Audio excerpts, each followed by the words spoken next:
November মাসে পশ্চিম বাংলায় ঐতিহাসিক তেভাগা আন্দোলন শুরু হয়।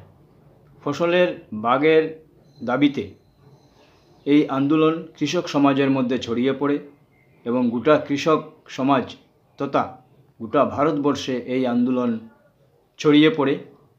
তেভাগা আন্দোলনের প্রভাবে বরকলার পাঞ্জিগ্রামে 1 ডিসেম্বর 1949 সালে কৃষকরা তাদের ফসলের অধিকারের দাবিতে মিরাশদারের ক্ষেতে নিজস্ব লাগানো ধান কাটতে গিয়ে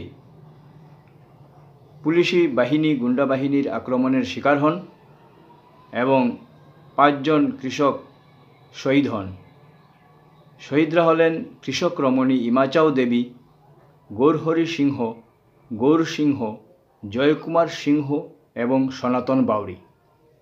সারা ভারত কৃষক সভা এই কৃষক শহীদদের স্মরণে 1 ডিসেম্বর 2024 বরকলা পাঞ্জিগ্রামে স্থায়ী শহীদ বেদিতে পুষ্পার্ঘ্য নিবেদন, মাল্যদান এবং আলোচনা সভার আয়োজন করা হয়েছে এবং ওই দিনেই শিলচর ক্ষুদিরাম মূর্তির সামনে বেলা 11টায় অস্থায়ী শহীদ বেদিতে মাল্যদান, পুষ্পার্ঘ্য নিবেদন ও আলোচনা সভার মাধ্যমে শহীদ স্মরণে অনুষ্ঠান অনুষ্ঠিত হবে।